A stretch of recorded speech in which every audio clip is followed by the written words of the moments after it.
안녕하세요. 온토리TV 김도아입니다.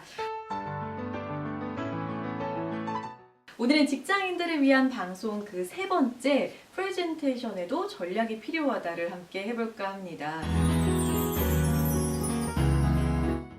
우리 직장인분들이 사실은 대학생 때 발표한 것을 경험을 이후로 전혀 이제 프레젠테이션 하지 않으시다가 회사에 와서 갑자기 프레젠테이션을 하게 되면은 굉장히 당황하시더라고요. 그래서 그렇게 당황할 때 프레젠테이션을 어떻게 하면 조금 더 설득력 있게 잘 표현할 수 있는지 그 방법에 대해서 오늘 같이 해볼 건데요. 이 방송을 듣고 나시면은 그래도 프레젠테이션 좀 하네 요 정도로 좀 이렇게 레벨업 할 수 있지 않을까 그런 생각을 해봅니다.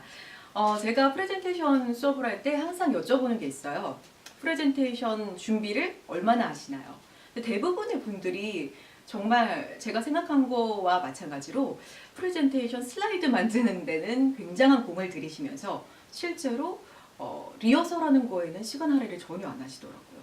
근데 이게 굉장히 사실은 위험한 행동이거든요. 왜냐면 한 달을 걸려서 막 이렇게 열심히 공들여서 준비를 했는데 이거를 발표를 정작 못해서 이 발표를 다 망쳐버리게 되면 한 달 동안 공들인 이 프레젠테이션이 얼마나 아쉽겠어요. 그렇죠? 그래서 사실은 이 PT 슬라이드에 시간을 쏟는 만큼 우리가 리허설하는 데도 시간을 그만큼 쓰셔야 된다는 거. 왜 우리 프레젠테이션 대가라고 하는 그 스티브 잡스도 정말 짧은 시간 발표하는 것에도 정말 수없이 연습하고 또 연습하고 또 연습하고 그렇게 하고 이제 발표를 한다고 하잖아요. 그만큼 리허설이 정말 중요하다는 거를 프레젠테이션을 보통 하시다가 많이들 하시는 실수가 뭐냐면요.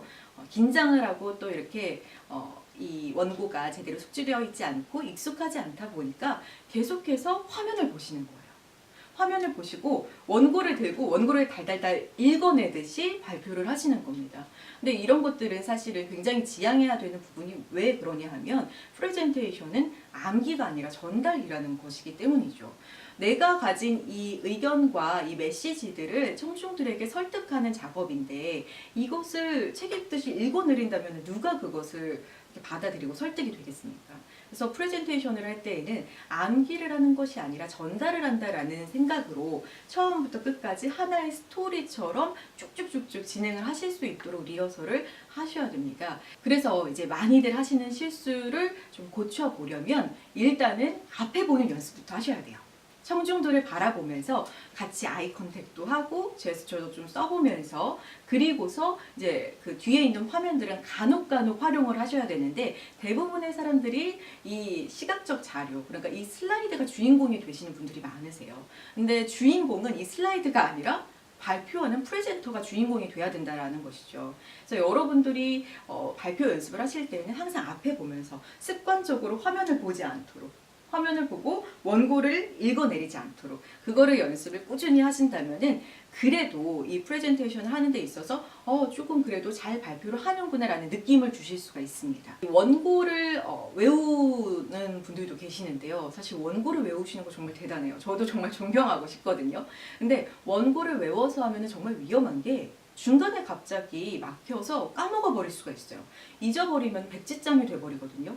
그럼 그 뒤에 메시지도 생각이 안 나기 때문에 발표를 한 순간에 다 망쳐버릴 수가 있어요. 그렇기 때문에 외우지 마시고 반드시 이 키워드를 뽑아서 전달하는 연습을 하셔야 됩니다. 무슨 말이냐 하면 내가 이제 준비한 원고가 쭉 있으면요. 거기서 이제 핵심을 담은 키워드들만 뽑아서 그 흐름만 기억하시는 거예요. 그래서 볼 때는 원고를 볼 때는 키워드만 보는 거죠. 나머지들은 머릿속에 이제 저장을 하셔서 키워드를 보면은 그 내용이 생각날 수 있도록 키워드를 뽑아서 연습을 해주시면 되는 겁니다. 네. 그리고 두 번째 프레젠테이션의 전략으로는 목적을 분명히 해야 된다는 겁니다.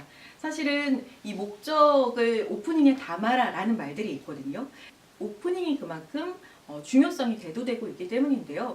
왜냐하면 프레젠테이션의 오프닝은 정말 중요하다라고 말하는 만큼 그 비중이 크다고 볼 수 있습니다. 그래서 오프닝을 대부분 많이들 하시는 실수가 뭐냐면 안녕하세요. 오늘 발표를 맡게 된 누구입니다라고 소개를 하시고 목차만 이제 소개를 하시는 거예요. 오늘의 발표는 어떻게 해서 이렇게 진행이 될 예정입니다. 그리고 바로 본론으로 들어가십니다. 근데 이러한 것들은 굉장히 형식적이고 이 프레젠테이션이 어떤 목적을 갖고 발표하는지에 대해서도 명확하게 알 수가 없어요. 그래서 처음에 오프닝 시작하실 때 내가 이 프레젠테이션을 하는 이유, 그리고 청중들이 이 프레젠테이션을 왜 들어야 되는지에 대한 동기부여를 충분히 해주셔야만 그 청중들도 저 발표를 좀 들어봐야겠다 이런 생각을 할 수 있는 거죠. 그렇게 좀 설득이 될 수 있도록 오프닝에 좀 깔아주시고 본론으로 들어가셔야만 최대의 효과를 보실 수 있다는 겁니다. 질문 하나만 해도 돼요? 네. 오프닝에 보통 어떤 내용들을 넣으면 도움이 될까요? 오프닝에는 주로 이제 청중들이 좀 관심을 가질 만한 이야기들을 꾸며주시는 게 좋아요. 예를 들면 프레젠테이션의 성격마다 다르지만 청중들이 함께 공통적으로 관심을 가질 수 있을 만한 관심사들을 던진다든지, 근데 이제 그것이 본론 내용과 너무 무관하면 안 되고 본론 내용과 좀 상관성이 있는 것들로 이야기들을 스토리를 꾸며주셔야 되는 거죠.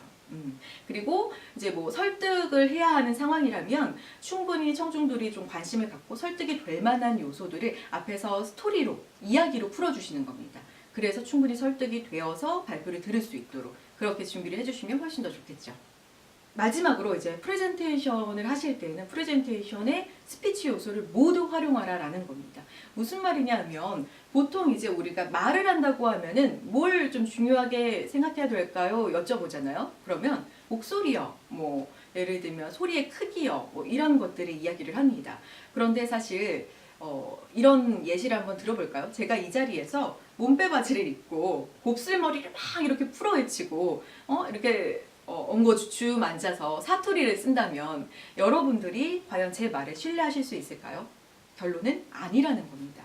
그렇기 때문에 프레젠테이션을 하는 그 상황 속에서도 여러분들의 그 제스처 하나하나 좀 신경을 쓰셔야 되고, 그리고 목소리뿐만 아니라 표정, 시선 처리, 청중들과 이렇게 교감하는 아이 컨택트 모두를 조금 신경을 쓰셔야 되는데 보통은 사실 그게 조금 어려운 게 사실입니다. 왜냐면 저 같은 경우에는 이 카메라가 굉장히 익숙하지만 많은 분들은 이 청중 앞에서 발표하는 게 그렇게 익숙치가 않잖아요. 그러다 보니까 내가 그 앞에서 자세를 좀 바르게 해야 된다든지 아니면 시선 처리를 조금 제대로 줘야 된다든지 라는 그런 중요성을 좀 깨닫는 경우가 많지 않은 것 같아요. 그렇기 때문에 꼭 이게 프레젠테이션에서는 굉장히 큰 비중을 차지하기 때문에 우리가 제일 좋은 방법은 한번 찍어보는 겁니다. 내가 발표하는 모습을 찍어보면 이런 자세, 이런 아이 컨택이 이렇게 굉장히 중요했구나라는 것을 조금 깨달으실 수 있지 않을까 싶어요. 그래서 프레젠테이션을 하실 때에는 나의 자세나 시선 처리, 아이 컨택, 이런 제스처까지도 좀 전체적으로 신경을 쓰셔서 처음부터 끝까지 우리 방송인들 사이에서는 이런 말을 합니다. 프레젠테이션을 생방송처럼 해라. 생방송처럼 실수 없이 처음부터 끝까지 하실 수 있도록 리허설을 굉장히 끝까지 열심히 준비를 해주시면 실수 없이 좋은 프레젠테이션을 하실 수 있을 거라고 생각이 듭니다. 네, 오늘 프레젠테이션을 전략을 짜서 해야 된다라는 이 강의의 핵심을 조금 정리를 해보면요. 첫 번째는 프레젠테이션은 암기가 아닌 전달이다. 전달하듯이 이야기를 해야 된다는 거. 두 번째는 목적을 분명히 해서 오프닝에 담자라는 거. 그리고 세 번째는 스피치의 모든 요소를 활용해서 프레젠테이션 하자. 요 세 가지를 기억하셔서 프레젠테이션을 해보시면 훌륭한 프레젠테이션을 만드실 수 있을 거라고 생각합니다. 저는 이 직장인들을 위한 방송 여기까지 마치도록 하겠습니다. 감사합니다.